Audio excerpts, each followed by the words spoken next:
We had this Crochet conversation in the pre-show fist fight the other day. I'm not a Sox fan. You are. But I look at him and his age. He's 24 years old. Yep. I was listening to Grifol the other day talk to Len Casper, and you told me that he's been saying this for a long time, and whether or not it's true, but Grifol's saying it, that he's a top 5 pitcher in Major League Baseball. Yes. He's a lefty who looks awesome. Whatever if top 5, whatever you want to say. He's 24 years old.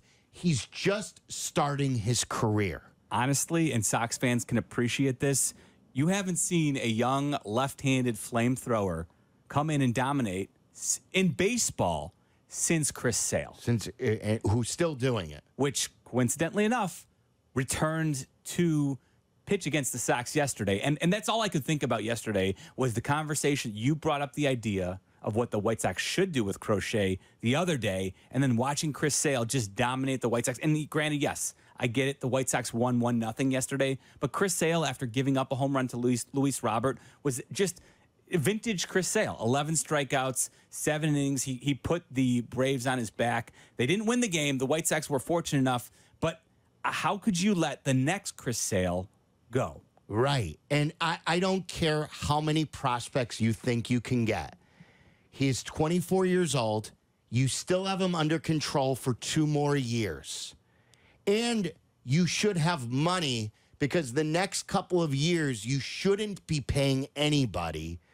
So to think, like, what's the term of when like you just start, you're like, a lot of Sox fans have been giving up. Well, there's no way Jerry's going to be able to sign him. Yes. There's no way. So, like, people are just putting up their hands already, like, surrendering. You feel defeated already because it's Jerry. Like, to say that you're starting a rebuild and you have this beautiful gift, and I know there's a risk. There's a risk with all pitchers.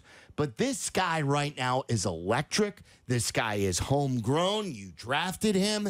He's 24. He looks awesome. Happy birthday, Garrett Crochet. He turned 25 a week ago. He's 25 years old. Like, there's no way you should even think about trading him.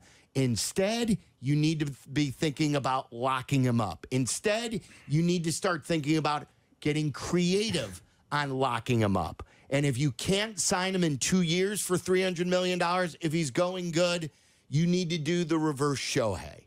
And the reverse Shohei is when Shohei signed, he signed this huge $700 million deal or whatever he signed, and he deferred all that money to help his team because they're over the luxury tax and everything like that.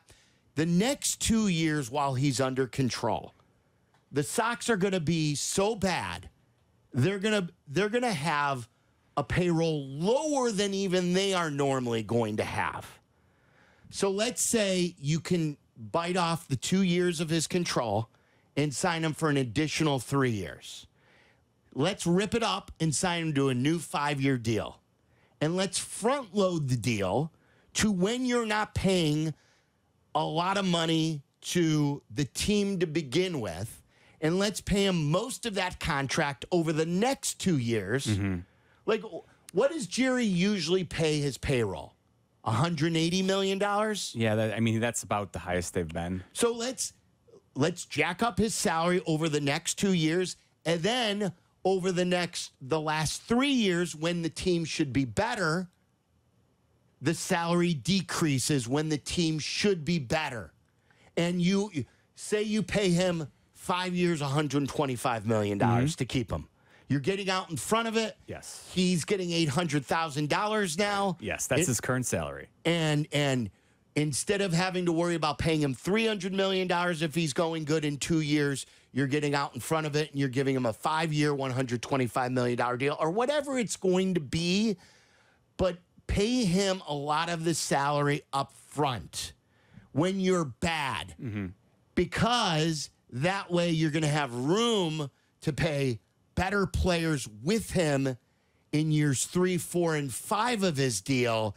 And when you're not so good, you're okay with paying him more of the money to keep him over. You got to see the forest through the trees here. it makes a lot of sense. And I'll admit, you kind of opened my eyes to this idea because, like you were talking about there, Sox fans are somewhat defeated.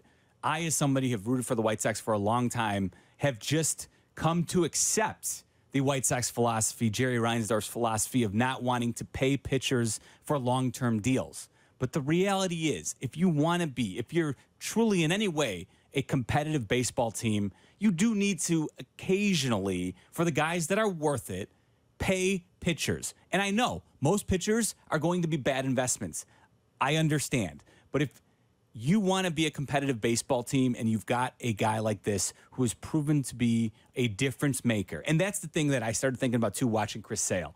A lot of people, when the White Sox made the trade, when they traded Chris Sale for Yoan Moncada and Michael Kopech, a lot of White Sox fans, a lot of pundits around baseball applauded the White Sox for what they were able to take away from the Red Sox in that deal. And how has that worked out? The star player that Chris Sale went on, and he got hurt, but he ended up helping the Red Sox win a World Series. And now that he was finally healthy this past offseason, he's showing you what he's capable of, even at the age of 35. Meanwhile, the White Sox, ask White Sox fans how they feel how the Chris Sale trade worked out for them. Yoan Moncada and Michael Kopech, probably the two most frustrating players in the entire White Sox rebuild. And on paper, really good prospects. Absolutely. Made a lot of sense. As good as you think you are doing in that trade, prospects are suspects until they prove it. And that is why, and I truly believe Garrett Crochet would be more than open to signing a long-term deal to stay with the White Sox because he's not going to be eligible for a free agent deal for 2 more years after this year. And pitchers, if their agents are worth their salt at all, are being told, listen, man, what you do for a living, it's risky. And Garrett Crochet has already had Tommy John surgery. The last thing he needs is to be entering free agency having suffered another Tommy John surgery. So I guarantee you, if you offer him a long-term security as a pitcher in baseball, he would have to strongly consider it at a discounted rate. And trust me, like, if you pay a lot of this in the next year or two, you're taking the risk out of it in years 3, 4, and 5. Pay a lot of it during the rebuild, and maybe when you're not paying players a lot. Right, that's what I'm saying. And also, look, you know how Jerry pays free agents? He pays Grandal, he pays Benintendi. Do you want to put Do you want to put millions into those types of players, or do you want to reward one of your own who's 25 years old and has electric stuff? Keep one of your own. Get a win with the fan base. Yes. Get a win for your team. Keep Garrett Crochet. You want to trade Robert and get a boatload for him? That's more understandable because you can get a lot for him. He's a bat, and it takes a lot of bats.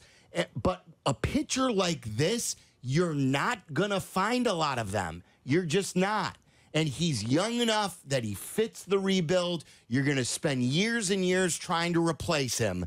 Keep Garrett Crochet, make him the centerpiece of your rebuild, and get creative. Get creative. It's up to you, Jerry and Chris Getz. So that's my piece, 312-332-3776. What do you think? Don't get defeated, Sox fans. Don't put your hands up to the heavens and say, well, it's Jerry. Find a way to do it.